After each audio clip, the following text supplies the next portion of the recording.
समन्ता चक्रवालेषु अत्रा गच्छन्तु देवता सद्धम्मं मुनिराजस्य सुनन्तु सग्गमुखदं धम्मश्रवण कालो अयं भदन्ता धम्मश्रवण कालो अयं भदन्ता धम्मश्रवण कालो अयं भदन्ता नमो तस्से भगवतो अरहतो सम्मा सम्बुद्धस्से नमो तस्से भगवतो अरहतो सम्मा सम्बुद्धस्से नमो तस्से भगवतो अरहतो सम्मा सम्बुद्धस्से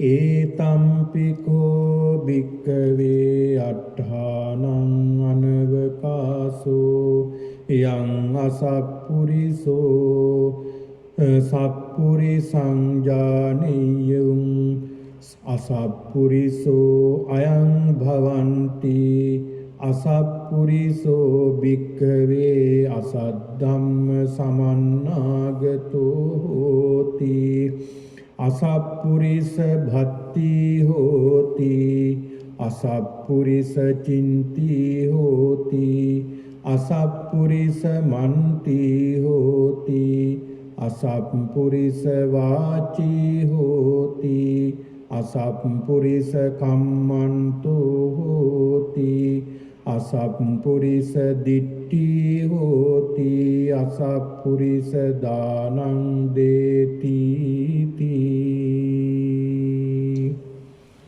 गौरवनीय ලොකු ස්වාමීන් වහන්සේ ඇතුළු අති ගෞරවනීය මහා සංඝරත්නයන් අවසරයි සත්පුරුෂ වාසනාවන්ත පින්වතුනි මේ වස්පින්කම් මාලාවේ තවත් එක් දිනයක් ලෙස අද මේ සියලු දෙනාම විහාරස්ථානට එකතු වී සිටින්නේ ධර්ම ශ්‍රවණය පිණිසයි. කටන චීවර මහා පූජා පින්කම මේ පින්නතුන් බාර අරගෙන ඒ වගේම සියලුම දායක දායිකා පින්නතුන් සියලු දෙනාම එකතු කරගෙන මේ වස්තුම් මාසය තුල ඒ උතුම් මහා පූජාවට සූදානම් වීමක් මේ සිද්ධ වෙන්නේ. ඒක නිසා සෑම බදාදා දිනයන් වල ඒ වගේම සෙනසුරාදා දිනයන් වල මේ වස් පින්කම් මාලාවේ විවිධ පින්කම් පැවැත්වෙනවා. ඒ සඳහා මේ සියලු දෙනාම දායකත්වයේ දරමින් විහාරස්ථානයට පැමිණලා අප්‍රමාණ වූ බොහෝ පින්කම් සිද්ධ කරගන්න අවස්ථාව. ඒක නිසා පින්නතුනි ලෞතර බුදුරජාණන් වහන්සේ අපට පෙන්වලා දීලා තිබෙන්නේ කත්තබ්බං කුසලං නිතර නිතර කුසල් වලන්ට චරිතබ්බං බ්‍රහ්මචර්යං සිල්වත් වෙන්න කියලායි බුදුරජාණන් වහන්සේ අපට පෙන්වලා දීලා තියෙන්නේ. ඒක නිසා මේ පින්නතුන් සත්පුරුෂ බෞද්ධයන් විදිහට තමන්ගේ විහාරස්ථානයේ කේන්ද්‍ර කරගෙන මේ සිදු කරනු ලබන මේ බඳු පින්කම් වලට සම්බන්ධ වෙමින් බොහෝ කුසල් සිද්ධ කරගන්නට අදිස්ථාන කරගන්නවා. ඒ නිමිති කරගෙනයි අදත් මේ පින්නතුන් මේ ධර්ම දේශනාමය පින්කමට දායකත්වයේ දරමින් සම්බන්ධ වෙමින් කටයුතු කළේ. අද මේ උතුම් ධර්ම දේශනාවේ දායකත්වයේ දරන්නේ තිලින පිටිගල මහත්මයා, දිමන්ති මැදගොඩ මහත්මිය, ඒ වගේම උදයංග රත්නසේකර මහත්මයා, දිල්ෂානි දිසානායක මහත්මිය ඇතුළු මේ පින්නතුන් අද මේ උතුම් පින්කමේ දායකත්වයේ දරමින් කටයුතු කරනවා වගේම අනිකුත් සියලු දෙනාටම ධර්ම දානයක් බෙදා දෙමින් කටයුතු කරනවා. ඉතින් එයාගේ උතුම් අදිෂ්ඨානීය වෙන්නේ තමන් නමින් මියගිය සියලු ඥාතීන් සිහි කළ ඒ සියලු ඥාතීන්ට පින්පෙත් අනුමෝදන් කිරීමක්. ඒ විශේෂයෙන්ම දිල්ෂානි මහත්මියගේ සෙනෙහබර පියතුමා ඇතුළු මේ සියලු දෙනාගේ මිය පරලෝකීය සියලු ඥාතීන් සිහි කොට ඒ සියලු ඥාතීන්ට පින් දීමක්, දෙවියන්ට පින් දීමක්, ඒ වගේම තමන්ට ආශිර්වාද පිණිසත් මේ උතුම් පින්කම සිද්ධ කරගෙනවා. ඒ නිසා සියලු අදිෂ්ඨාන සඵල වේවා.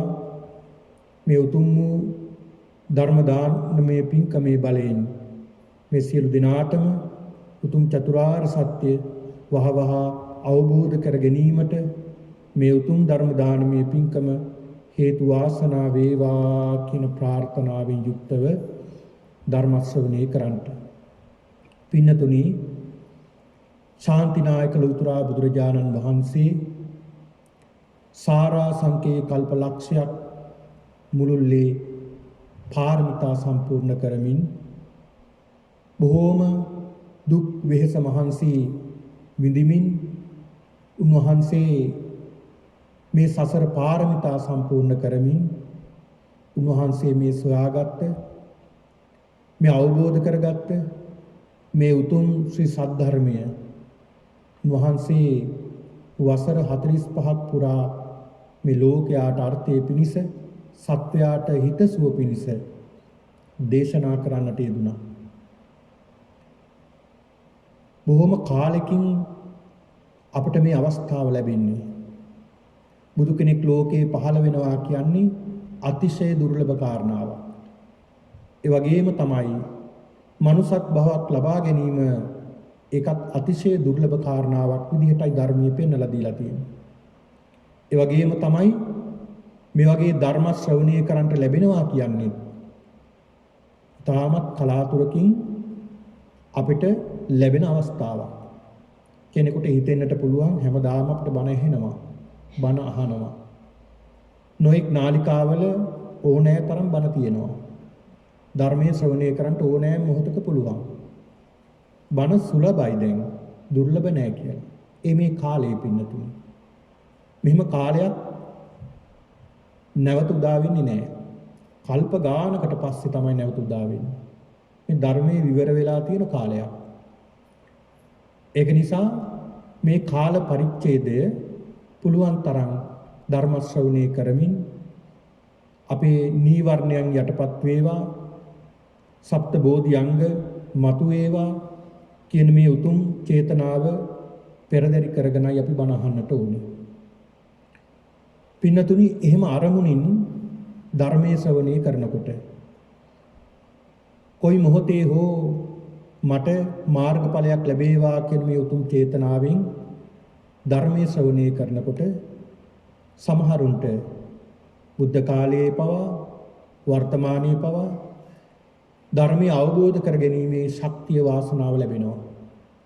ඒක නිසා ධර්මයටම හිත යොමු කරමින්, ධර්මයේ තුලම හිත පිහිටවා ගනිමින් ධර්ම ශ්‍රවණය කිරීමෙන් බොහෝ ආනිසංස අපට ලබා ගන්න පුළුවන්කම තිබෙනවා වගේම ප්‍රතිඵල ලබා ගන්න පුළුවන්කම තිබෙනවා. පින්නතුනි, මේ පින්නතුන් අද මේ පින්නතුන් ධර්ම ශ්‍රවණය සඳහා ආරාධනා කරන්නට යෙදුණා, දායකත්වයේ දරන්නට යෙදුණා. දහමේ සඳහන් වෙනවා ධර්ම ශ්‍රවණය කිරීමට ආරාධනා කිරීම. ධර්ම දායකත්වයේ දැරීම, ධර්ම ශ්‍රවණය සඳහා ධර්ම දේශනාවට දායකත්වයේ දැරීම. පින්නතුනි, සඳහන් වෙනවා මහා කල්ප 8ක් ආනිසංස ලැබෙනවා කියලා. එසේ මෙසේ කාල පරිච්ඡේදයක් නෙවෙයි. මහා කල්ප 8ක් ආනිසංස ලැබෙන මහා පින්කමක් මේ ධර්ම දේශනාවක් සඳහා දායකත්වයේ දැරීම. ඒ වගේම සඳහන් වෙනවා මනාව සිත පිහිටවාගෙන ධර්ම ශ්‍රවණය කිරීම. ඒ මනාව ධර්ම ශ්‍රවණය කිරීමෙන් මහා කල්ප 9ක් ආනිසංස ලැබෙනවා කියලා. මහා කල්ප. පිනතුනි මොනවද මේ මහා කල්ප? පිනතුනි මේ මහා කල්ප කියලා ওই ධර්මයේ යම් තැන්වල සඳහන් වෙනවා. මහා කල්ප 8ක් ආනිසංස ලැබෙනවා කියලා ධර්ම දේශනාවකට ආරාධනා කිරීමෙන් සඳහන් වෙලා තියෙනවා. ତොර මේ මහා කල්ප 8ක් තියා කල්පයක් මහා කල්පයක් කියන්නේ කොච්චර සංඛ්‍යාවක්ද කියන එකවත් අපිට හිතා ගන්න බෑ. පිනතුනි සඳහන් වෙනවා මේ මහා කල්පය මේ මහා කල්පයකට අන්තර් කල්ප 256ක් තියෙනවා. අන්තර් කල්ප 256කින් පෝෂණය වෙනවා මේ මහා කල්පයක්. එතකොට මේ අන්තර් කල්ප 256 මොනවද මේ අන්තර් කල්ප කියන්නේ? එතකොට තවත් ගැටලුවක් ඇති වෙනවා. පින්නතුනි මේ අන්තර් කල්පයක් විදිහට සඳහන් වෙනවා. විශේෂයෙන්ම ඔය අභිධර්ම අටුවාවේ සඳහන් කරනවා මේ කල්පය පිළිබඳව ඔය ධර්මයේ තියෙනවා පින්නතුනි ඔය කාලය පිළිබඳව සඳහන් කරන යම් ආකාර. එකක් තමයි මේ අන්තර් කල්ප, මහා කල්ප, අසංඛ්‍ය කල්ප කියලා සඳහන් වෙන්නේ. මේ අන්තර් කල්පයක් සඳහන් වෙනවා පින්නතුනි මිනිස්සුන්ගේ ආයුෂ පිරිහෙනවා. දැන් වර්තමානයේ වෙනකොට අපේ ආයුෂ ගොඩක් පිරිහිලා තියෙන්නේ. මේ මිනිස්සුන්ගේ විතරයි මේ ආයුෂ පිරිහෙන්නේ, සත්තුන්ගේ පිරිහෙන්නේ නැහැ. එකක් ධර්මයේ විස්තර කරනවා ඇයි මේ සත්තුන්ගේ මේ ආයුෂ පිරිහෙන්නේ නැත්තේ, ආයුෂ වැඩි වෙන්නේ නැත්තේ, මිනිස්සුන්ගේ පමණක් මේ ආයුෂ වැඩි වෙන්නේ ඇයි, අඩු වෙන්නේ ඇයි? ඒක වෙනම කාරණාවක් සාකච්ඡා කරන්නට. නමුත් පින්නතුනේ මේ මිනිස්සුන්ගේ ආයුෂ ටික පිරිහෙනවා. දැන් මීට වසර 2500කට ඉහත ඔය ධර්මයේ සඳහන් වෙනවා ඒ ස්වාමින් වහන්සේලා වැඩ සිටිය කාල පරිච්ඡේද. බක්කුල කියන මහරහතන් වහන්සේ අවුරුදු 80න් තමයි පැවිදි වෙන්නේ. අවුරුදු 80න්. උන්වහන්සේ පැවිදි භාවයට පත් වෙලත් අවුරුදු 80ක් වැඩ ඉන්නවා. එතකොට අවුරුදු 160ක් උන්වහන්සේ ආයු වළඳනවා. ආනන්ද මහරහතන් වහන්සේ අවුරුදු 120ක් වැඩ හිටියා කියනවා. අනුරුද්ධ මහරහතන් වහන්සේ අවුරුදු 140ක් වැඩ හිටියා කියනවා. මේ විදිහට බොහෝ කල් ජීවත් වුණ අය හිටියා. හැබැයි දැන් ටික ආයුෂ පිරිහීගෙන එනවා. ඒ පිරිහීගෙන හේතු තමයි මිනිස්සුන්ගේ දුස්සීලකම. ඒක නිසා මේ ආයුෂ පිරිහෙන බව ධර්මයේ සඳහන් වෙනවා. රාගය, ද්වේෂය, මෝහය මිනිස්සුන්ගේ බලවත් වෙනවා. මේ බලවත් වෙන්න ආයුෂ ශක්තිය පිරිහෙනවා. එතකොට මේ අන්තර් කල්පය පිනතුනි සඳහන් වෙනවා ආයුෂ අවුරුදු 10ට මිනිස්සුන්ගේ බහිනවා. අවුරුදු 10ට ආයුෂ බහිනවා. මේ අවුරුදු 10 ඉඳලා නැවත අසංකේය දක්වා අසංකේයයට තියෙනවා සංඛ්‍යාවක් ගත්තොත් ඒක සංඛ්‍යාවෙන් කියන්නට බෑ අවුරුදු 1.140ක් එහි ආයුෂ අවුරුදු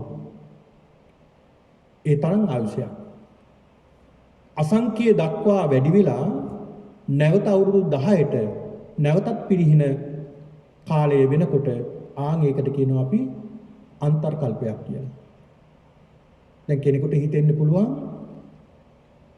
මේ තරම් දෙයක් එච්චර දෙයක් නෙමෙයි මේ අන්තර් කල්පය කියලා කියන්නේ අවුරුදු 10 සිට 170 අසංඛ්‍ය දක්වා වැඩි වෙනවා. අසංඛ්‍ය සිට නැවත අවුරුදු 10 දක්වා අඩු වෙනවා. ඒකට කියන්නේ අන්තර් කල්පය කියලා. පින්නතුනි මේ අවුරුදු වැඩි වෙන්නේ ආයුෂ ටික වැඩි වෙන්නේ මිනිස්සුන්ගේ සිල්වත්කම නිසා. පිරිහෙන්නේ දුස්සීලකම නිසා. අවුරුදු 50කට එක අවුරුද්දක් බැගින් තමයි වැඩි වෙන්නේ.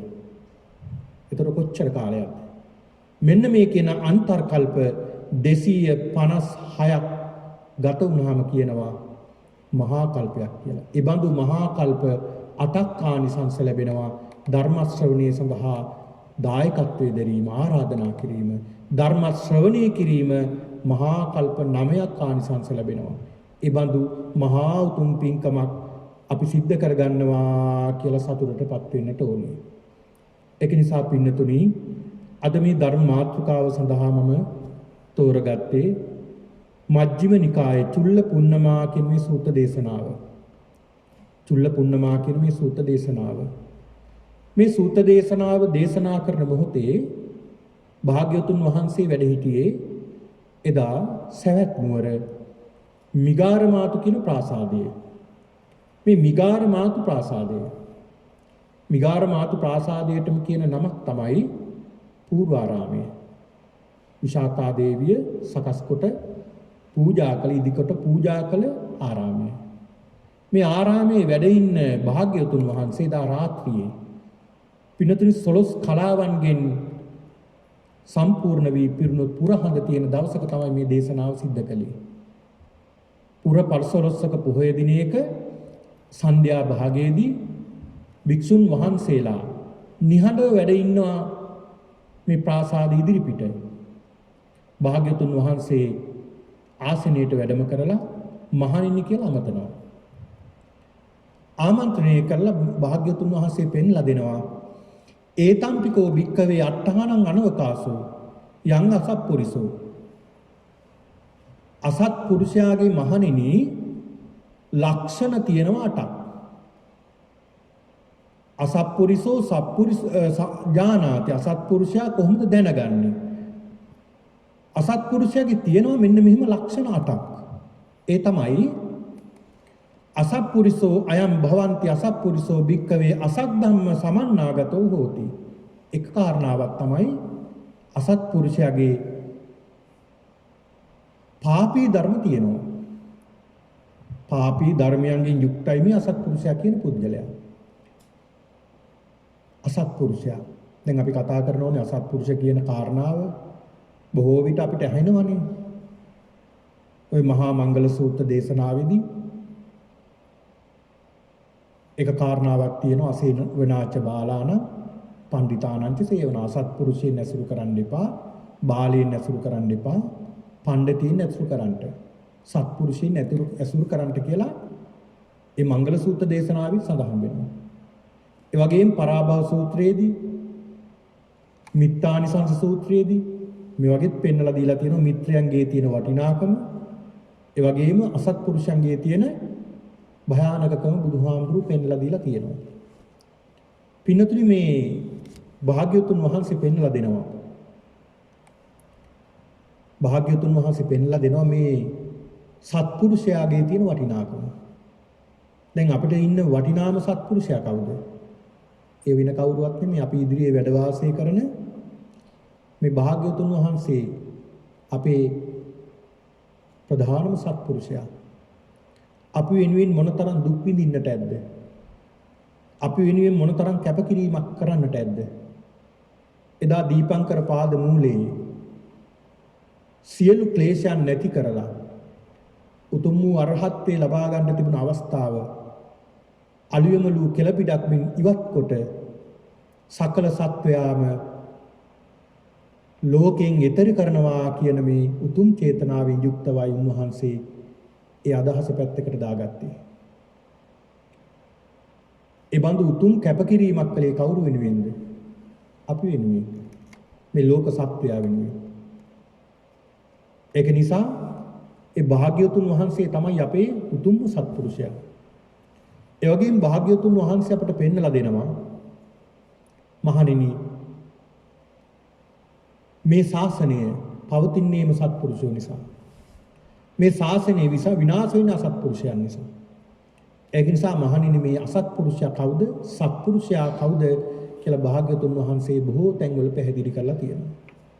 ඉතින් අසත්පුරුෂයාගේ එක ලක්ෂණයක් තමයි පාපී ධර්මයන් තිබීම.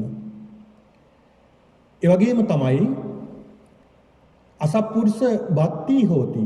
මොකක්ද මේ බත්ති හෝති කියලා කියන්නේ? මේ අසත්පුරුෂයා සේවනය කරන්නේම අසත්පුරුෂයන්ම තමයි. අසත්පුරුෂ චින්ති හෝති. ඔහු අසත්පුරුෂයා හිතන්නේ අසත්පුරුෂ සිතිවිලිමයි. අසත්පුරුෂ මන්ති හෝති. ඒ වගේම කතා බහ කරන්නේ අසත්පුරුෂ දේවල්. නරක දේවල්මයි. අසත්පුරුෂ වාචී හෝති. වචනත් අසත්පුරුෂක ලක්ෂණයෙන් යුක්තයි. ඒ වගේම අසත්පුරුෂ කම්මන්තෝ හෝති කරන ක්‍රියාවන් ඒත් අසත්පුරුෂයි. අසත්පුරුෂ දිට්ඨි හෝති දෘෂ්ටිය කොහොමද අසත්පුරුෂයාගේ? ඒ දෘෂ්ටියක් අසත්පුරුෂ දෘෂ්ටියක් තියෙන්නේ. අසත්පුරුෂ දානං හෝති අසත්පුරුෂයාගේ දානය කොහොමද? ඒත් අසත්පුරුෂ දානයක් කියලා සලකන්නේ. අසත්පුරුෂයි දානය. මේ විදිහට භාග්‍යවතුන් වහන්සේ පෙන්ලා දෙනවා මේ අසත්පුරුෂයාගේ ලක්ෂණ. පාපී ධර්ම පළවෙනි කාරණාව තමයි පාපී ධර්ම තිබීම. පාපී ධර්ම තියෙනවා. මොනවද මේ පාපී ධර්ම? පිනොතින අසත්පුරුෂයාගේ තියෙන්නම පාපී ධර්ම.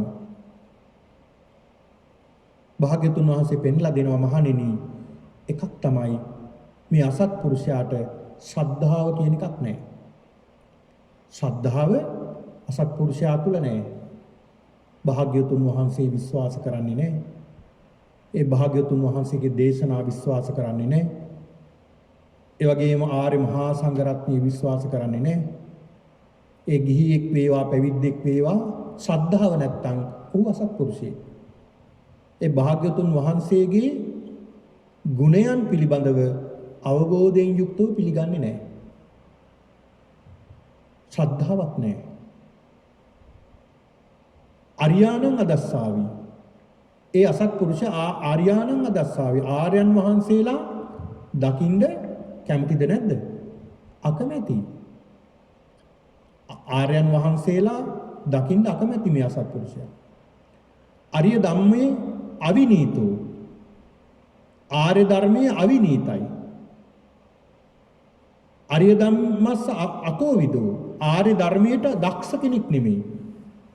ඒ ශ්‍රද්ධාවක් නැතිකම නිසා මේ ශ්‍රද්ධාව පින්නතුනි මේ ශ්‍රද්ධාව තමයි නිවනට යන පළවෙනි පියවර. ශ්‍රද්ධාවක් නැත්තම් එතනින් එහාට අපිට පියවර නගන්න බෑ මේ නිවනේ. ශ්‍රද්ධාව තියෙන්න ඕනේ. කුමක් පිළිබඳව ශ්‍රද්ධාවද? බුදුරජාණන් වහන්සේ පිළිබඳව ශ්‍රද්ධාව. අපේ ශාස්ත්‍රඥ වහන්සේ පිළිබඳව ශ්‍රද්ධාව. සත්තා මේ භගවා ඒ භාග්‍යවතුන් වහන්සේම තමයි මගේ ශාස්ත්‍රඥ වහන්සේ කියන මේ පිළිගැනීම අපේ සිත තුළ ඇති වෙන්නට ඕනේ. සත්තා මේ භගවා. වෙනත් පිළිසරණක් නැහැ. ඒ භාග්‍යවතුන් වහන්සේමයි මගේ පිළිසරණ. මාගේ ශාස්ත්‍රඥ වහන්සේ භාග්‍යවතුන් වහන්සේමයි කියන පිළිගැනීමෙන් උනේ. ශ්‍රාවකෝ හමස්මි. මම උන්වහන්සේගේ ශ්‍රාවකෙක්. භගවා ඥානාති. ඒ භාග්‍යවතුන් වහන්සේ සියල්ල දන්නා කෙනෙක්. සියල්ලම දන්නා කෙනෙක් තමයි භාග්‍යවතුන් වහන්සේ. අහන්න ඥානාමි. මම කිසිම දෙයක් දන්නේ නැහැ කියන තැන ඉඳලා විශ්වාසය ඇති කරගන්න ඕනේ. අසත්පුරුෂය එහෙමද? අසත්පුරුෂය එහෙම නෙමෙයි.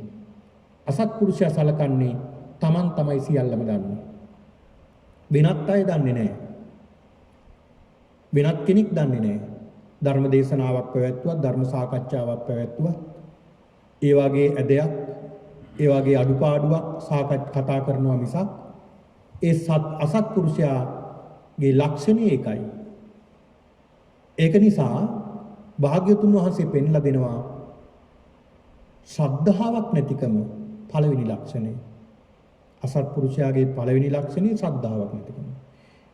යම් කිසි කෙනෙක්ගේ ශ්‍රද්ධාවක් නැත්නම් තුන්රුවන්ට දොස් කියනවා නම්, බුද්ධ ධම්ම සංඝ කියන මේ තුන්රුවන්ට දොස් කියනවා නම්, තුන්රුවන් ගැන විවේචනය කරනවා නම් අන්න ඒ පුද්ගලයා අසත්පුරුෂයෙක්. අන්න අඳුනා ගන්න ලක්ෂණය. පළවෙනි කාරණාව තමයි ශ්‍රද්ධාවක් නැතිකම. ඊළඟ බුදුහාමුදුරු පෙන්ලා දෙනවා මහණෙනි මේ අසත්පුරුෂයාගේ ඊළඟ ලක්ෂණේ පාපී ධර්මයේ තමයි පවට ලැජ්ජාවක් නැතිකම සහ පවට බයක් නැතිකම. මොකක් මේ ලැජ්ජාව සහ බය? මේකට කියනවා හිරි සහ ඔතප්ප. හිරි ඔතප්ප කියන මේ ලක්ෂණ. හිරි පාපයට තියෙනවා හිරි ලැජ්ජාවක්. ඒ වගේම ඔතප්ප කියලා කියන්නේ බය. පාපයට බයක් තියෙනවා. මේක පින්නතුණි සීලයට අයිති දෙයක් නුනත් මේක ලෝක ධර්මතාවක්. ලෝක ධර්මතාවක්. හිරි ඔතප්ප කියලා කියන්නේ. හිරි ඔතප්ප කියන මේ දෙක අපි ගාව තියෙන්නට ඕන දෙකක්. මේ හිරියොතප්ප කියන දෙක නැත්නම් ඒ පුද්ගලයාගේ සීලයක් පිළිටන්නේ නැහැ. පවට ලැජ්ජාව තියෙන්න ඕනේ. පවට බය ඇති වෙන්න ඕනේ. සමහරුන්ගේ පවට ලැජ්ජාවකුත් නැහැ. පවට බයකුත් නැහැ. පාපී ධර්ම කරනවා සමහරු අසත්පුරුෂයා පාපී ධර්ම සිද්ධ කරනවා බයක් නැතුව ලැජ්ජාවක් නැතුව ප්‍රසිද්ධියේ පාපී ධර්ම කරනවා පංච දුෂ්චරිතයන්ම සිද්ධ කරනවා ලැජ්ජාවක් නැතුව ඔහුට ඒක ප්‍රියයි මොකද අසත්පුරුෂයා පවට ප්‍රිය කෙනෙක් ඒක නිසා ප්‍රසිද්ධියේ පව් කරනවා ලැජ්ජාවක් නැතුව ඒ වගේම පවට බයක් නැතුව පව් කරනවා. කරන කරලට පව් මිහිරිය මීසේ. විඳින කලට දුක් දැඩි වේ ගිනිසේ. පාප ධර්මයන් කරන්ට ඒ අසත්පුරුෂයාට ඒක හරි ප්‍රියජනක දෙයක් විදිහට හිතෙන්නේ. හැබැයි මේ විපාක විඳින්න ගියාම ඒ විපාක දැඩිව විඳින්නට සිද්ධ වෙනවා. ඕනේ තරම් කතාපුවත් අපිට මේ වර්තමාන සමාජයෙන්ම උදාහරණ විදිහට ගන්න පුළුවන්. ඒක නිසා මේ පාපයට ලැජ්ජාව තියෙන්නට ඕනේ. පාපයට බය තියෙන්න ඕනේ. පවට ලැජ්ජාවක් නැතිකම, පවට බයක් නැතිකම ඔන්න තවත් ලක්ෂණයක් තමයි අසත්පුරුෂයා හඳුනා ගන්න ලක්ෂණයක්. දැන් ඔය ඇත්තන්ට ඇසුරු කරන්ට සත්පුරුෂයෙක් අසත්පුරුෂයෙක් හඳුනගෙන සත්පුරුෂයෝ ඇසුරු කරන්ට මේ කාරණා ඉතාමත් වැදගත්. මේ සමාජයේ බොහෝ විවිධ අය අපිට ඇසුරු කරන්නට ලැබෙනවා. කොහොමද මේ අය තෝරගන්නේ? කොහොමද මේ අය අඳුනගන්නේ? සත්පුරුෂයෝ අඳුරගන්නේ අසත්පුරුෂයෝ අඳුරගන්නේ කියන එක අපිට ඉතාමත් වැදගත් වෙනවා. ශ්‍රද්ධාවක් නැතිනම් අසත්පුරුෂයෙක්. පවට ලැජ්ජාවක් බයක් නැතිනම් අසත්පුරුෂයෙක්. සමහරු ඉන්නවා එහෙම අය. එහෙම යාළුවොත් ඇති. මිත්‍රයොත් ඇති. හිතවතුනුත් ඇති. නොඑක් පංච දුෂ්චරිතයන්ම කරනවා. කරන ගමන් අපිවත් මේ දේවල් වලට පොළඹව ගන්න හදනවා. පාපී ධර්මයන්ට අපිව පොළඹව ගන්න හදනවා. මේ දේවල් සිද්ධ කරමු. මේ දේවල් අද කරනවා. මේ වගේ දෙයක් සිද්ධ කරනවා. ප්‍රාණඝාත කරනවා. මේ වගේ සොරකමක් කරන්න යනවා. මේ වගේ දෙයක් කරන්න යනවා. එකතු වෙනවද කියලා අහනවා.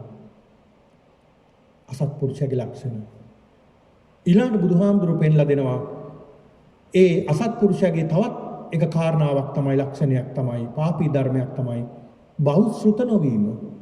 මොකක්ද මේ බහුශ්‍රුත භාවය කියලා කියන්නේ?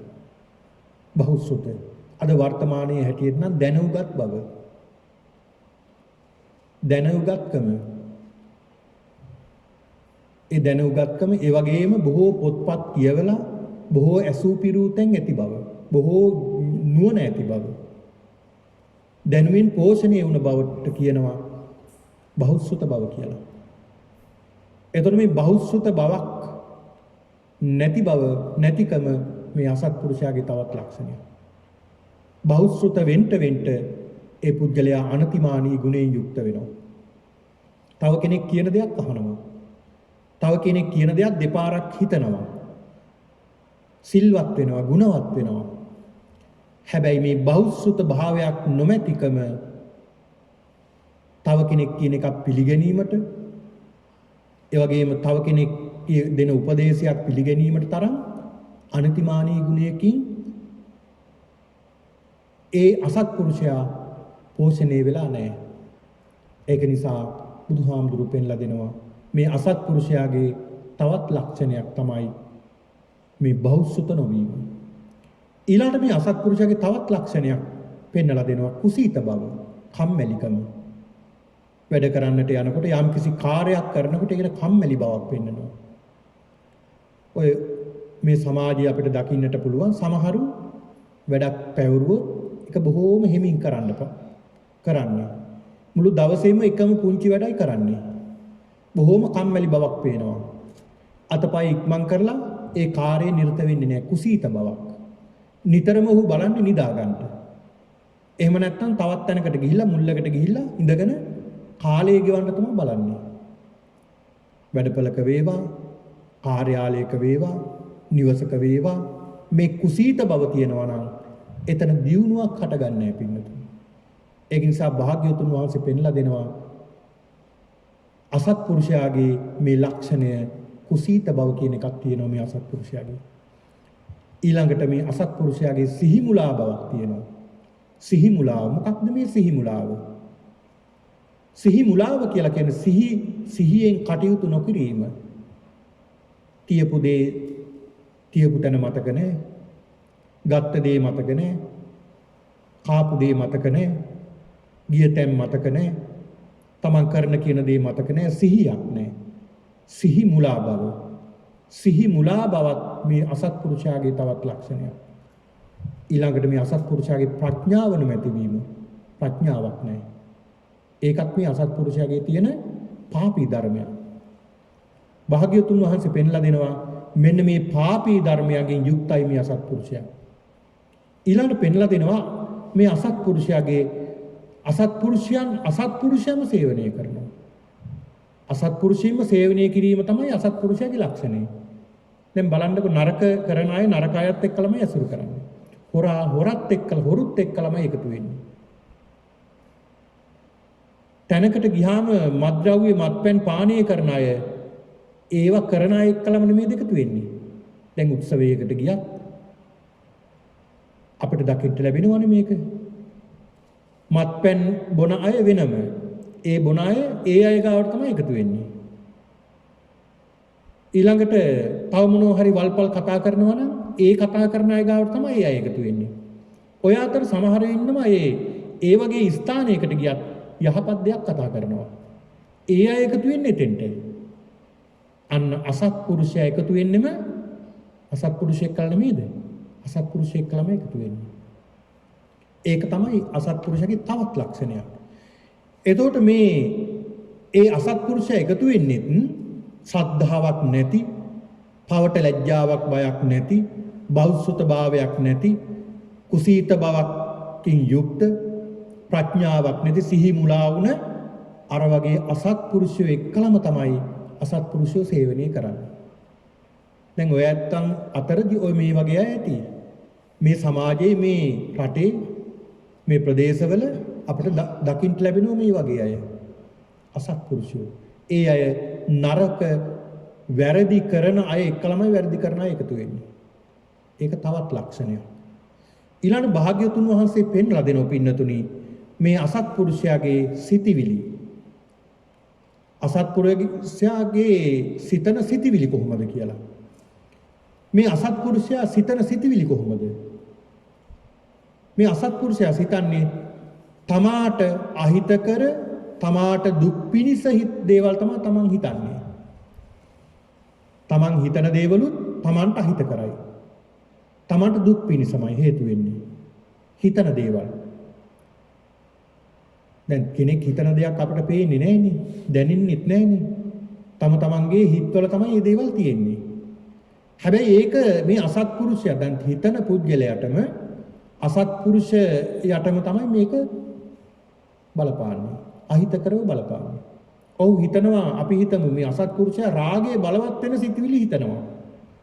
ඒක ඔහුට අහිතකර පිණිසමයි හේතු වෙන්නේ. ද්වේෂයේ බලවත් වෙන සිතුවිලි මේ අසත්පුරුෂයා හිතනවා. ද්වේෂයේ බලවත් වෙනවා. අපි හිතමු කෙනෙක් පිළිබඳව තරහින් ක්‍රෝධයෙන් ඉන්නවා. ඒ තරහින් ක්‍රෝධයෙන් ඉන්න කෙනා ගැනම හිතනවා. හිතන්න මොකක් වෙයිද? හිතන්න ක්‍රෝධය අඩු වෙන්නේ නැහැ. ක්‍රෝධය වෛරය තව තවත් වැඩි වෙන එකයි වෙන්නේ. ක්‍රෝධය වෛරය වැඩි වෙලා මොකද වෙන්නේ? ඒ පුද්ගලයාව ඝාතනය කරන තැන දක්වාම විනාශ කරන තැන දක්වාම අර සිටිවිලි අරගෙන යනවා. අන්න අසත්පුරුෂයා තමන්ට දුක් පිනිස අවැඩ පිනිසක්මයි ඒ සිටිවිලි සිතෙන්නේ. සිතන සිටිවිලි නරකනම් ඒවා තමන්ට අවැඩ පිනිසමයි හිතෙන්නේ. ඊළඟට අනුන්ට අහිත පිනිස දුක් පිනිස ක්‍රියා කරන සිතනවා. අනුන්ටත් අහිත කරයි දුක් පිනිසමයි හේතු වෙන්නේ. ඒ අසත්පුරුෂයා හිතන දේවල් අනිත් අය ගැන හිතන්නේ අනිත් අයට ආවඩයක් කරන්නමයි හිතන්නේ. අනිත් අයට මොනවා හරි කේලමක් කියලා හරි එහෙම නැත්නම් මොකක් හරි ඌලක් අඩවල එහෙම නැත්නම් මොනවා හරි දෙයක් සිද්ධ කරලා තවත් කෙනෙක් අපහසුවටපත් කරන්න, විනාශ කරන්න, නැති කරලා දාන්න ඒ විදිහේ සිතුවිලි තමයි හිතන්නේ. එතකොට අනිත් අයට අහිත කර පිණිසමත් එයා සිතුවිලි සිතනවා. ඒ වගේම Tamanට අහිත කර පිණිසත්, අනුන්ට අහිත කර පිණිසත්, දුක් පිණිසත් මේ අසත්පුරුෂයා හිතනවා. අසත්පුරුෂයා නිතරම හිතන්නේ Tamanටත්, අනුන්ටත්, මේ දෙපිරිසමටත් අහිත කර දුක් පිණිස තමයි සිතිවිලි වලින් එහු හිතන්නේ. අන්න අසත්පුරුෂයාගේ තවත් ලක්ෂණයක්. ඊළඟ භාග්‍යවතුන් වහන්සේ පෙන්ලා දෙනවා මහණෙනි මේ අසත්පුරුෂයාගේ කතාව කොහොමද? අසත්පුරුෂයා කතා කරන්නේ තමාටත් අහිතකර දුක් පිණිස දේවල්, අනුන්ටත් අහිතකර දුක් පිණිස දේවල්, තමන්ට සහ අනුන්ටත් අහිතකර දුක් පිණිස සිද්ධ වෙන දේවල්මයි කතා කරන්නේ. කතා කරන්නේත් එහෙම. කිසිම අර්ථයක් නැති අනුන්ට මොකක් හරි උගුලක් අටවන්න, එහෙම නැත්නම් මොනවා හරි දෙයක් සිද්ධ කරන්න, මොනවා හරි අවඩක් කරන්න තමයි මේ අසත්පුරුෂයා හිතන්නේ. කෙනෙක් දියුණු වෙනවා කොහොමද ඒ පුද්ගලයාව කකුලෙන් ඇදලා බිමට දාන්නේ? යම් කිසි කෙනෙක් ව්‍යාපාරයක් කරනවා නම් ඒ කරන ව්‍යාපාරේ කොහොමද විනාශ කරන්නේ? එහෙම තමයි හිතන්නේ, කතා බහ කරන්නේත් ඒක. කොහොමද මේ පුද්ගලයාට මේකෙන් නැති කරලා දාන්නේ? මේ දේ කොහොමද කඩාකප්පල් කරන්නේ? මේ ව්‍යාපාරයේ කොහොම හරි කඩාකප්පල් කරන්න ඕන. මේක විනාශ කරලා දාන්න ඕන. ඒ විදිහටයි මේ අසත්පුරුෂයා නිතර හිතන්නේ. නිතර කතා බහ කරන්නේ. අන්න ඒකත් අසත්පුරුෂයාගේ ලක්ෂණයක්. ඊළඟ භාග්‍යතුන් වහන්සේ පෙන්ලා දෙනවා පින්නතුනි මහණෙනි මේ අසත්පුරුෂයාගේ වචනත් එහෙමයි. අසත්පුරුෂයාගේ වචන කොහොමද? මේ අසත්පුරුෂයා නිතරම බොරු කියනවා. එකක් තමයි බොරු කීම. අසත්පුරුෂයාගේ එක ලක්ෂණයක් තමයි බොරු කීම. යම් කිසි දෙයක් සිද්ධ කරලා ඒ කලේ නෑ කියලා කියනවා. ඔයාද මේක කලේ නෑ මම නම් කලේ නෑ කියලා කියනවා, බොරු කියනවා. තවත් කෙනෙක් බොරුවෙන් රවටනවා. බොරුවක් කියලා තවත් කෙනෙක් බිඳවන්න හදනවා. තවත් කෙනෙක් විනාශ කරන්න හදනවා බොරුවෙන්. බලන්න මේ බොරුව නිසා පෞල් මොනතරම් විනාශ වෙනවද අද? ඥාතීන් අතර මොනතරම් ව්‍යසන සිද්ධ වෙනවද? ප්‍රශ්න ගැටලු සිද්ධ වෙනවද? ඒ විතරක් නෙමෙයි. ගම් අතර, රටවල් අතර, ගිහි පැවිද්දන් අතර මොනතරම් ගැටලු ඇති වෙනවද? මෙන්න මේ බොරු කීමෙන්. මේ අසත්පුරුෂයාගේ වචනත් එහෙමයි. බොරු කියනවා. බොරුවෙන්ම තමයි ජීවත් වෙන්න බලන්නේ. බොරු කියනවා. ඒ කෙනාට බොරුවක් නොකිය ඉන්න බැරි තරම්. කොහොම හරි බොරුවක් කියන්නේ. දවසකට බොරුවක් දෙකක් කිව්වේ නැත්තම් එයාට හිතටත් මදි වගේ. ඒක නිසා බොරුවෙන්ම තමයි ජීවත් වෙන්න හදන්නේ, කටයුතු කරන්න හදන්නේ මේ අසත්පුරුෂයා. ඊළඟ මේ අසත්පුරුෂයා ඊළඟ ලක්ෂණය තමයි කේලම් කියනවා. කේලම් කියනවා. තැනක දෙයක් තව තැනකට ගිහිල්ලා කියලා අවුස්සන්න හදනවා. මෙතන කියන දේ තවත් තැනකට ගිහිල්ලා කියලා බිඳවන්න හදනවා. ඔහුගේ සිතිවිලි වල තියෙන්නේම ද්වේෂය. ද්වේෂය නිසායි මේක කරන්නේ. ඒක නිසා මේ කේලම් කීමත් මේ අසත්පුරුෂයාගේ වචනයෙන් කරන දෙයක්. ඊළාට භාග්‍යතුන් වහන්සේ පෙන්ලා දෙනවා අසත්පුරුෂයා වචන භාවිතා කරනවා පරුස වචන, නරක වචන. බොහෝම නරක රළු වචන භාවිතා කරනවා. ඒ වගේම තමයි ප්‍රලාප. තමන්ටත් අවැඩ, අනුන්ටත් අවැඩ ඔහේ වල්පල් කියව ඉන්නවනේ. ඒ කියවන කතා කරන දේවල් වලින් තමන්ට වැඩකුත් නෑ අන්තිමේට බැලුවොත්. ආපහු හැල්ලා බැලුවොත් තමන්ට වැඩකුත් නෑ. අනුන්ට වැඩකුත් නෑ. කිසි කෙනෙකුට වැඩක් නැති ඔහේ ප්‍රලාප දොඩව ඉන්නවා මේ අසත්පුරුෂයා. මෙන්න මේ විදිහටයි අසත්පුරුෂයා වචනේ භාවිතා කරන්නේ. ඊළඟ භාග්‍යතුන් වහන්සේ පෙන්ලා දෙනවා මහණෙනි මේ අසත්පුරුෂයාගේ කර්මාන්ත අසත්පුරුෂ කර්මාන්ත මොනවද? අසත්පුරුෂයා කරන ක්‍රියාවන් මොනවද? අසත්පුරුෂයා පින්නතුනි සතුන් මරනවා. ප්‍රාණඝාත කරනවා. අසත්පුරුෂයාගේ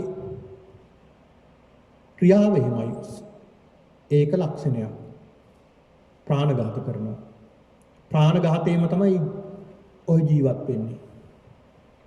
ප්‍රාණඝාත කිරීම ඔහුගේ විනෝදාංශය. සතුන් මැරීම, සතුන්ට වද හිංසා දීම, ප්‍රාණඝාතය, කොයි වෙලේද සතෙක් මරන්නේ, කොයි වෙලේද ප්‍රාණඝාතයක් කරන්නේ කියන චේතනාවයි ඔහුගේ සිතේ තියෙන්නේ. ප්‍රාණඝාත කිරීම. ඊළාට සොරකම් කිරීම.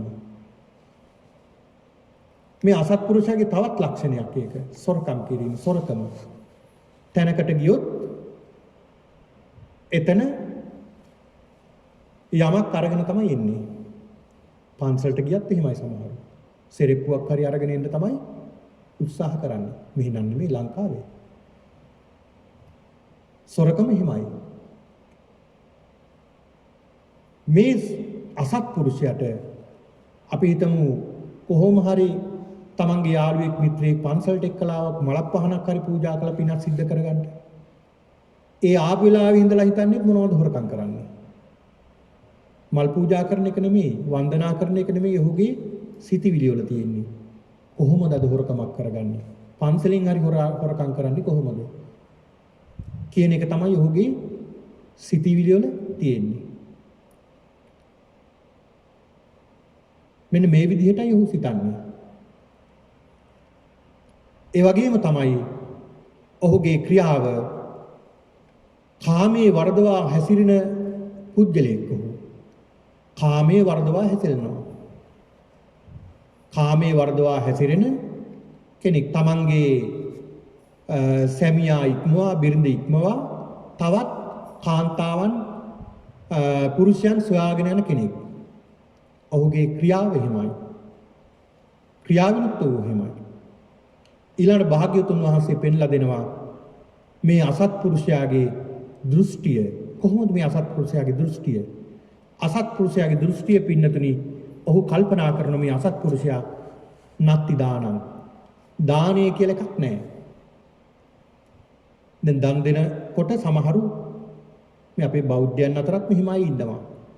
දුන්නට දානය කියලා එකක් අපි නම් විශ්වාස කරන්නේ නැහැ.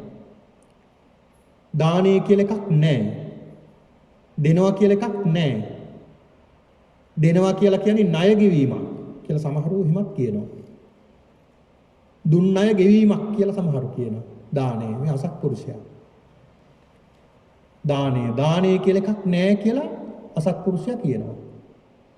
ඊළඟට දානේ විපාක දානය කියලා එකක් නැහැ. දන් දීමේ විපාක කියලා එකක් නැහැ.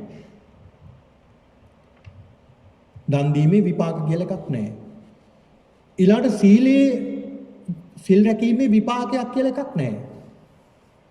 ඔය සිල්වත් වෙලා වැඩක් නැහැ. සීලය ආරක්ෂා කරලා තේරුමක් නැහැ. කියන මේ ආකල්පයයි මේ අසත්පුරුෂයාගේ තියෙන්නේ. ඊළඟට මහා දානයන්ගේ විපාක නැහැ.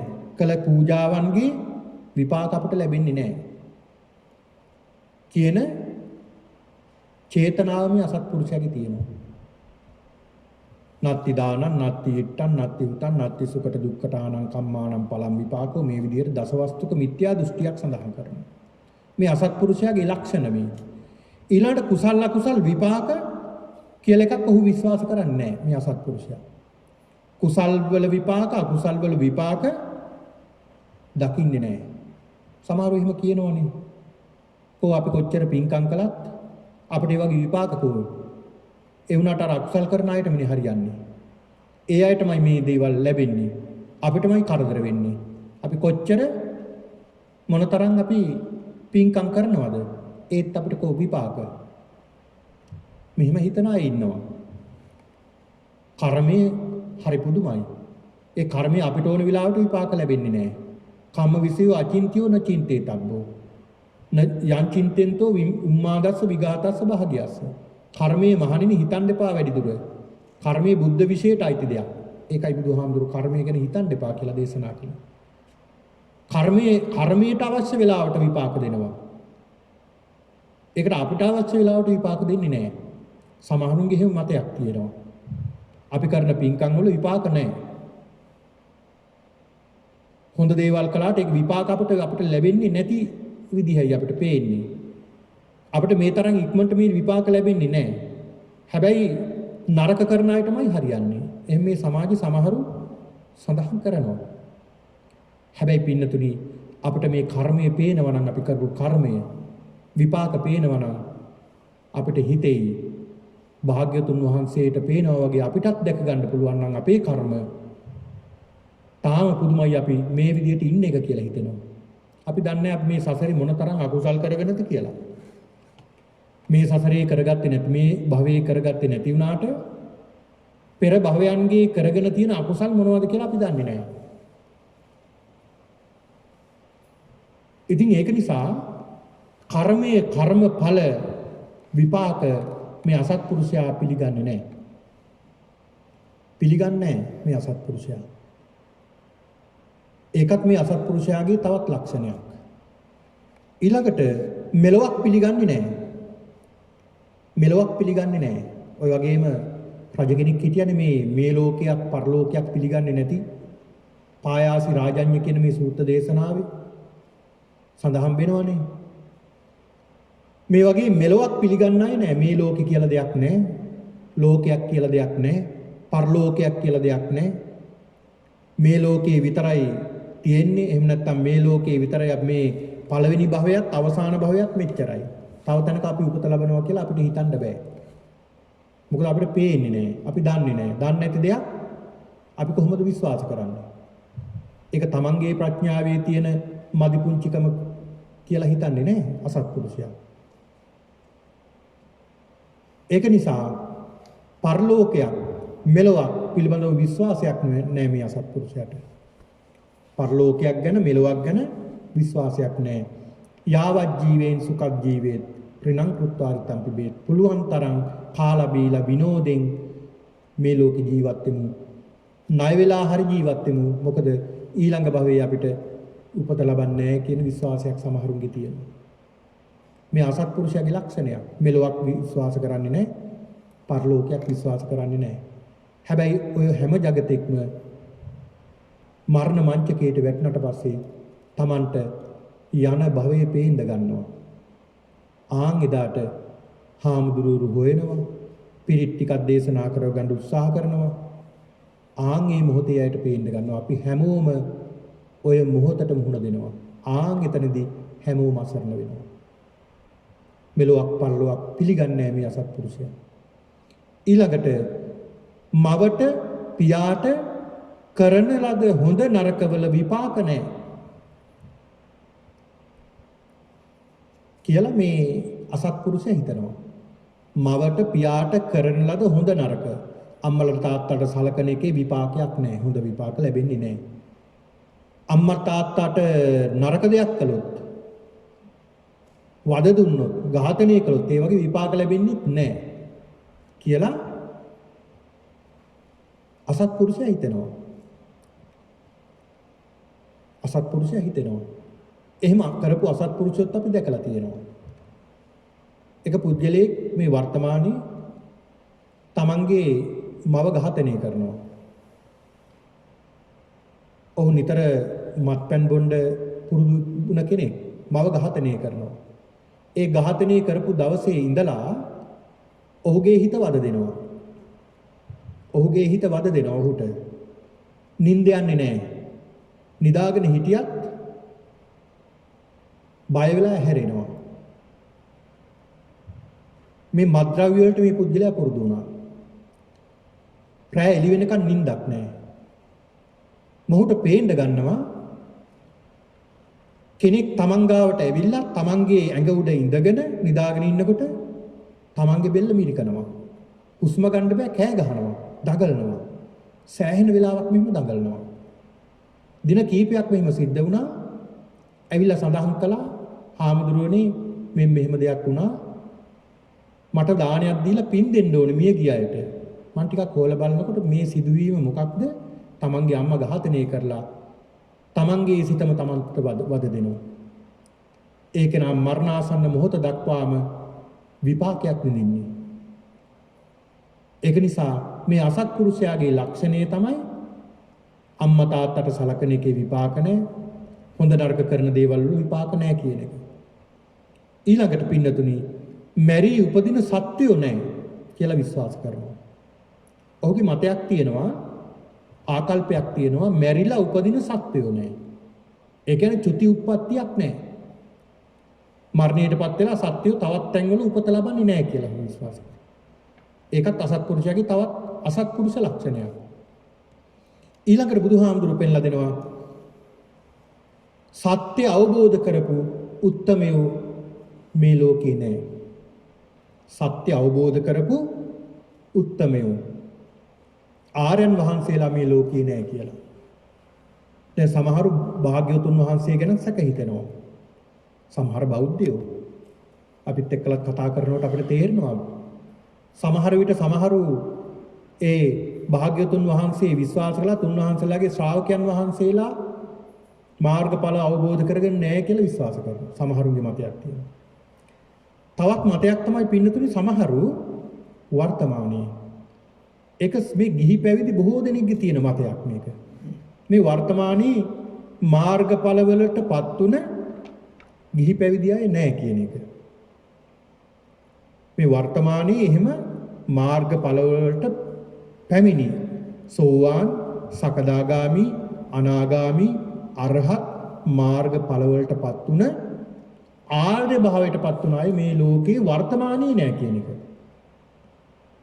භාග්‍යතුන් වහන්සේ පෙන්ලා දෙනවා මහණෙනි ධර්මයේ පවතිනවා නම් මේ ලෝකේ ඒ පළවෙනි ශ්‍රමණයත් මේකේ ඉන්නවා, දෙවෙනි ශ්‍රමණයත් ඉන්නවා, තුන්වෙනි ශ්‍රමණයත් ඉන්නවා, හතරවෙනි ශ්‍රමණයත් ඉන්නවා. මේ කියන ආර්ය භාවයටපත් වෙච්ච අය පින්නතුනි මේ ලෝක ධාතුව තුල ඉන්නවා. හැබැයි දුර්ලභයි. ඉස්සර තරම් නැහැ. ඒ අසත්පුරුෂයා හිතන්නේ මෙහිමයි. සත්‍ය අවබෝධ කරගත්ත උත්තමයෝ මේ ලෝකේ නැහැ කියන මිත්‍යා දෘෂ්ටික සංකල්පයක් තියෙනවා මේ අසත්පුරුෂයාට. ආන් ඒක නිසා මේ අසත්පුරුෂයාගේ මේ දෘෂ්ටියක් අසත්පුරුෂයයි. ඊළඟ භාග්‍යතුන් වහන්සේ පෙන්ලා දෙනවා අසත්පුරුෂ දාන කොහොමද? අසත්පුරුෂයා දෙන දාණය පින්නතුනි මේ අසත්පුරුෂයා දෙන දාණය සකස් නොකොටමයි ඔහු දෙන්නේ. සකස් කරලා නෙමෙයි දෙන්නේ දාණය. සිත සකස් කරගෙන නෙමෙයි දෙන දාන වස්තුව සකස් කරගෙන නෙමෙයි මේ දෙන කෙනා දෙන්නේ. ඔය ආවට ගියාවට තමයි මේ දාණය දෙන්නේ. දෙන්න ඕන නිසා දාණය දෙනව මිසක් ශ්‍රද්ධාවකින්, ගෞරවකින්, ආදරයකින්, භක්තියකින් මේ දාණය දෙනව නෙමෙයි. භාග්‍යවතුන් වහන්සේට බුද්ධ පූජාව සූදානම් කරලා පූජා කරන්නේ අර කරන්න ඕන නිසා කරනවා මිසක් අනිත් අයට පේන්න කරනවා මිසක් සකස් කරලා ඒක කරන්නේ නැහැ. සකස් කරලා කරන්නේ නැහැ අසත්පුරුෂයා. ඒ අසත්පුරුෂයාගේ ලක්ෂණය ඒකයි. අපි භාග්‍යවතුන් වහන්සේට පූජාවක් පවත්වනකොට මේ අපි ඉදිරියේ වැඩ ඉන්නේ ඒ තිලෝගුරු අමාමේනී ශාන්තිනායක තිලෝගුරු බුදුරජාණන් වහන්සේමයි කියන මේ ජීවමාන සංඥාව ඇති කරගන්නට ඕනේ. මේ පින්කම් කරන්නේ මොකටද? පින්නතුනි මේ පින්කම් කරන්නේ මේ පින්කම් කරන දේවල් වලින් බුදුරජාණන් වහන්සේට වැඩක් තියනවද? මේ පූජා කරන ගිලම්පස දාණය මේ භාග්‍යවතුන් වහන්සේට මේවා වැඩක් නැහැ. අපි මේවා පූජා කරන්නේ අපට වැඩක් කරගන්න. අපි හිතන්නේ භාග්‍යවතුන් වහන්සේ මේ වැඩ ඉන්නේ ජීවමානයි. උන්වහන්සේටයි මේ දේවල් පූජා කරන්නේ කියන භක්තිය, ගෞරවය, ශ්‍රද්ධාව ඇති කරගෙන අපි පූජා කරන්න ඕනේ. අපිට පින් සිද්ධ කරගන්න. ඒකයි අපි කරන්න ඕනේ. එහෙනම් මේ අසත්පුරුෂයාගේ පින්නතුනි දෙන දානයක් සකස් කරලා නෙමෙයි දෙන්නේ. භාග්‍යවතුන් වහන්සේට විතරක් නෙවෙයි. මහා සංඝරත්නයට, දුගී මගේ යාචකාදීන්ට දෙන්නේ සකස් කරලා නෙමෙයි. සකස් කරලා නෙමෙයි දෙන්නේ. දෙන්නේ දෙන්න ඕන නිසා දෙනෝ මිසක් අනිත් අයට පේන්න සමහරු දෙනවනේ. පිරිසක් මැද අනිත් අයත් දෙනකොට තමාටත් නොදී බැරුව ඉන්න සිද්ධ වෙනවා. දෙන්නම වෙනවනේ.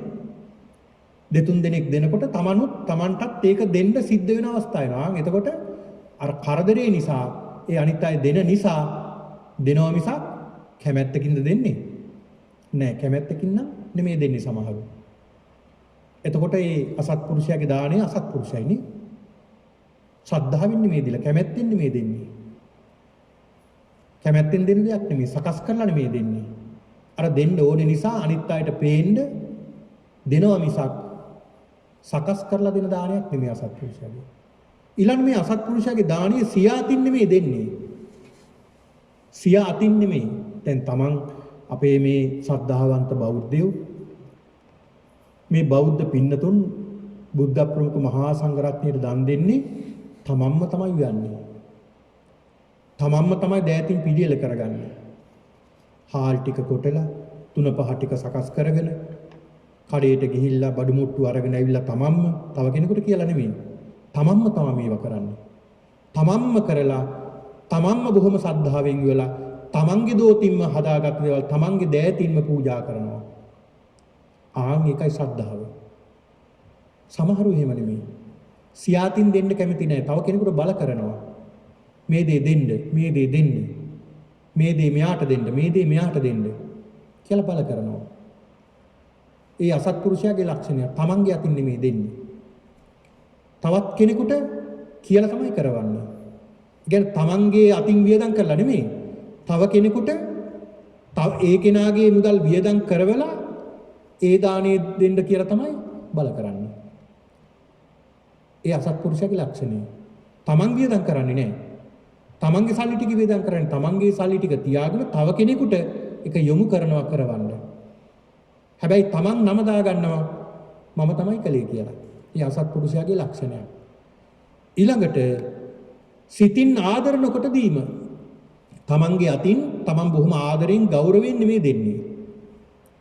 ඊළඟට සමහරු පින්නතුනි මේ අසත්පුරුෂයාගේ තවත් ක්‍රමයක් තමයි දමා ගැසූ පරිද්දෙන් දෙනවා තවත් කෙනෙකුට. දෙන දේ දමල ගහලා වගේ දෙනවා, විසි කරනවා. දැන් සතෙකුට සිව්පාවකට උනත් පින්නතුනි සකස් කරලා අපි දෙන්න ඕනේ. බොහොම සකස් කරලා දෙන්න ඕනේ සතෙකුට සිව්පාවෙකුට. මේ දානේ ආනිසංස ලැබෙනකොට අපි දෙන විදිහට තමයි ලැබෙන්නේ. දින්නම් සුඛ පලං හෝති. නාදින්නම් හෝති තන්තතා. දෙන දේ සැප විපාක පිණිස ඒ විදිහටම ලැබෙනවා. අපි සතෙකුට වැල්ලි බත් ටිකක් දාලා දුන්නොත් අපිටත් දවසක වැල්ලේ තමයි කෑම හම්බෙන්නේ. සතෙකුට හොඳට පිඟානක් පිරිසිදු කරලා සෝදලා සුද්ධ පවිත්‍ර කරලා ඒකේ කෑම ටික දුන්නොත් සතෙකුට ආන් අපිටත් දවසක අන්න ඒ විදිහට ලැබෙන්නේ. ඒ සතාට කෑම ටිකක් දීලා කල්පනා කරනවා මේ සතාට කෑම කනකොට මේ සතාට වතුර තිබහත් වෙනවා. වතුර ටිකුත් තියන්න ඕනේ. ආන් වතුර ටිකුත් තියෙනවා. ආන් අපිටත් දවසක අපි දන්නේ නැහැ මේ සසරේ අපි කරපු අකුසල කර්ම ප්‍රතිඵල ලැබිලා අපිට මොන මොන භවවල උපත ලබන්න වෙයිද කියලා. අපිටත් අන්න ඒ විදිහට ලැබෙනවා. ඒක නිසා සකස් කරලා දෙන්න ඕනේ. ඒකයි භාග්‍යතුන් වහන්සේ පෙන්ලා දුන්නේ. මේ අසත්පුරුෂයාගේ ලක්ෂණය තමයි දමා ගැසූ පරිද්දෙන් දෙන එක. ඊළඟට තමයි භාග්‍යතුන් වහන්සේ පෙන්ලා දෙනවා පින්නතුනි. මතු අනුසස් නොදැනගෙන දෙනවා. දකින්නේ මතු අනුසස්. ආනිසංස දන්නේ නැහැ. ආනිසංස පිළිබඳව අවබෝධයක් නැහැ. ඒ ආනිසංස ගැන අවබෝධයක් නැතුව දෙනවා. ඒක අසත්පුරුෂයාගේ තවත් ලක්ෂණයක්. ඒක නිසා භාග්‍යවතුන් වහන්සේ පෙන්ලා දෙන මේ අසත්පුරුෂයාගේ ලක්ෂණ. අසත්පුරුෂයාගේ ලක්ෂණ. අපි බෞද්ධ විදිහට බොහෝම කැමතිනේ දන් දෙන්න නේ. පුණ්‍ය ක්‍රියා තුනක් තියෙනවනේ. දාන, සීල, භාවනා. මේකෙන් වැඩියෙන්ම කැමති මොකේද කියලා මේ ඇත්තන්ගෙන් අහුවොත් භාවනාවටද? නෑ. මොකටද කැමති? වැඩියෙන්ම කැමති දන් දෙන්න. අපේ බෞද්ධයෝ බොහෝම කැමති දන් දෙන්න. ඒක බෞද්ධයාගේ එක ලක්ෂණයක්. බොහොම කැමති දන් දෙන්න. ගෙදරක දාන ගෙදරක් තිබුණොත් ඒ ගෙදර කෙනාට ඒ දාන ටික උයන්න අවස්ථාව ලැබෙන්නේ නැති තරමට අනිත් අය ඒ සියල්ලම සකස් කරගෙන ඉනවා. නේද? යම් කිසි දෙයක් ආරම්භ කළොත් පිරී ඉතිරෙන්න කෑම ටික ලැබෙනවා. දානය. ඒක නිසා භාග්‍යතුන් වහන්සේ පෙන්ලා දෙනවා මෙන්න මේ අසත්පුරුෂයාගේ ලක්ෂණ වලින් අසත්පුරුෂයා අඳුර ගන්න. අසත්පුරුෂයාගේ ලක්ෂණ වලින් අසත්පුරුෂයා අඳුර ගන්න. ඊළඟ මේ අසත්පුරුෂයාගේ භාග්‍යතුන් වහන්සේ පෙන්ලා දෙනවා මේ අසත්පුරුෂ ලක්ෂණ වලින් යුක්ත අසත්පුරුෂයා මරණින් පස්සේ කොහෙද උපත ලබන්නේ? මේ අසත්පුරුෂයා උපත ලබන්නේම නරකාදී සහ പ്രേතනිකාය. නරක එක්කෝ නරකාදී උපදිනවා. එහෙම නැත්නම් പ്രേතාත්ම භාවයක් ලබනවා. එහෙම නැත්නම් තිරිසන්නාත්ම භාවයක් ලබනවා. ඒ අසත්පුරුෂයාගේ මරණින් පසු. ඊළඟ භාග්‍යවතුන් වහන්සේ පෙන්ලා දෙනවා පින්නතුනි සත්පුරුෂයා. සත්පුරුෂයා කොහොමද අඳුරගන්නේ? මේ සත්පුරුෂයාගේ ලක්ෂණ 8ක් තියෙනවා. මේ ලක්ෂණ 8 කලින් සඳහන් කළ ලක්ෂණ 8මයි පාපී ධර්මයන්ගෙන් බැහැරව සත්පුරුෂ ධර්මයන්ගෙන් යුක්තයි. ඒ කියන්නේ ඔහු ශ්‍රද්ධාවෙන් යුක්තයි. පවට ලැජ්ජාවක් බයක් තියෙනවා. බෞද්ධ භාවයෙන් යුක්තයි. කුසීත නැහැ. බොහොම කාර්යශීලී. සිහියෙන් යුක්තයි. ප්‍රඥාවෙන් යුක්තයි මේ සත්පුරුෂයා. ඊළඟ සත්පුරුෂයාමයි සේවනය කරන්නේ. සත්පුරුෂයා හොයන්නේ සත්පුරුෂයෙක්මයි. භාග්‍යවතුන් වහන්සේ පෙන්ලා දෙන මේ සත්පුරුෂයා නිතරම හොයන්නේ තමන්ට වඩා ඉහළ ගුණ ඇති සත්පුරුෂයෙක්. සත්පුරුෂයා හොයන්නේම සත්පුරුෂයෙක්. ඊළඟ සත්පුරුෂයාගේ සිතිවිලිත් එහෙමයි හොඳ යහපත් සිතිවිලි. තමන්ටත් හිතකර අනුන්ටත් හිතකර සිතිවිලි.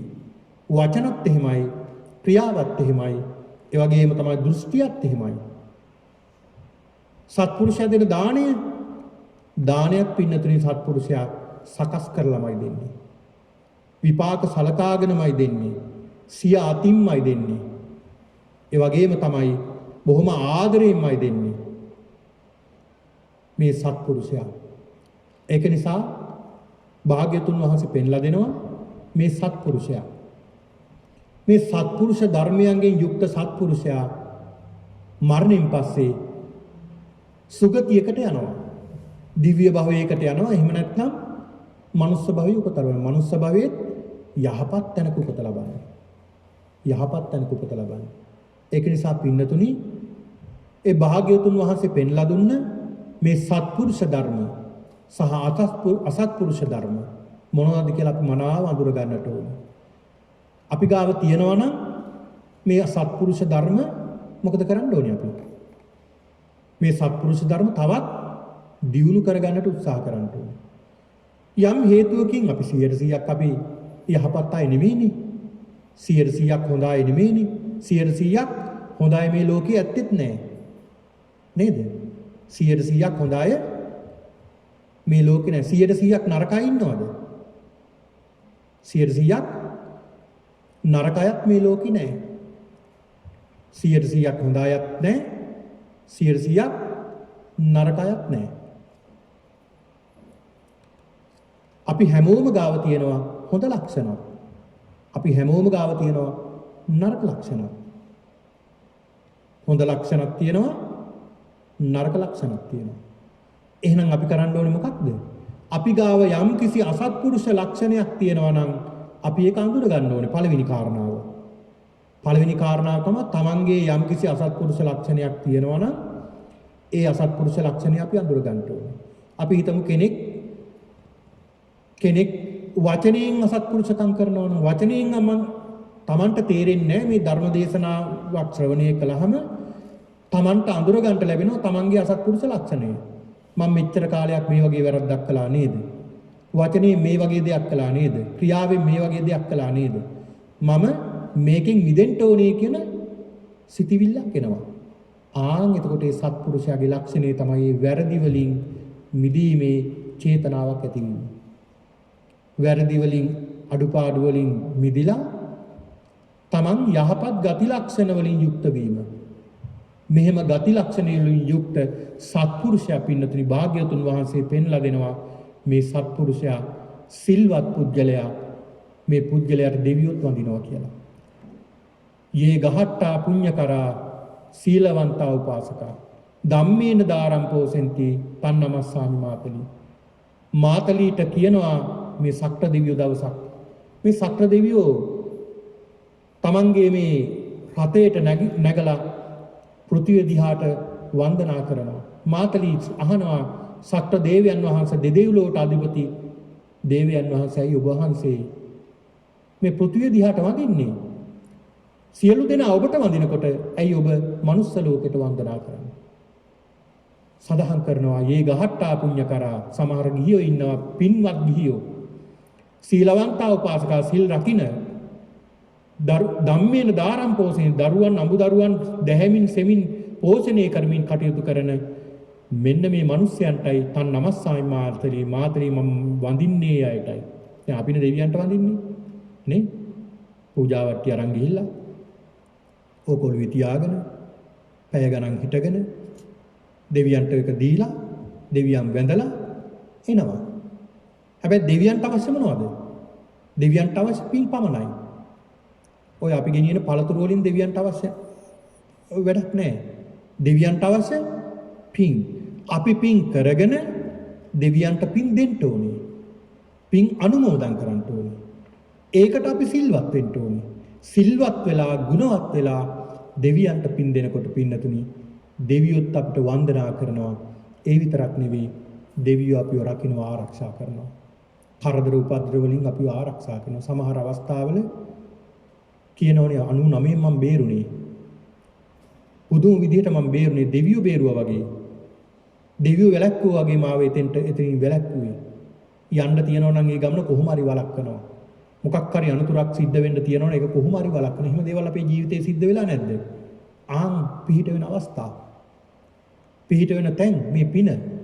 ඒක නිසා පින්නතුනි භාග්‍යවතුන් වහන්සේ පෙන්ලා දෙනවා නිතර පින් කරගන්නට සිල්වත් වෙන්න. සත්පුරුෂ ලක්ෂණයන්ගෙන් යුක්ත වෙන්න අසත්පුරුෂයන් සේවනයෙන් වළකින්න සත්පුරුෂයෝම ඇසුරු කරන්නට කියලා භාග්‍යවතුන් වහන්සේ මේ චුල්ල පුන්නමා කියන මේ සූත්‍ර දේශනාවෙන් පෙන්වලා දෙනවා. එහෙම කරන පුද්ගලයා පින්නතුනි සිල්වත් භාවයට පත් වෙන පුද්ගලයා මෙලොවත් සුගතියට මෙලොවත් සතුටු වෙනවා. ඒ වගේම මරණින් මතු සුගති භූමියකට පත් වෙනවා කියලා භාග්‍යවතුන් වහන්සේ පෙන්ලා දෙනවා. ඒක නිසා සිහිපත් කරගන්නට අද මේ උතුම් වූ ධර්මානුශාසනාව බලයෙන් මේ සියලු දෙනාටම උතුම් වූ සත්පුරුෂයන් මුණ ගැසේවා. අසත්පුරුෂ සේවනයෙන් ඈත් වේවා. උතුම් චතුරාර්ය සත්‍ය අවබෝධයේ පිණිස මේ උතුම් ධර්ම දේශනාව හේතු වාසනා වේවා කියලා සාදු කියලා ප්‍රාර්ථනා කරගන්නවා.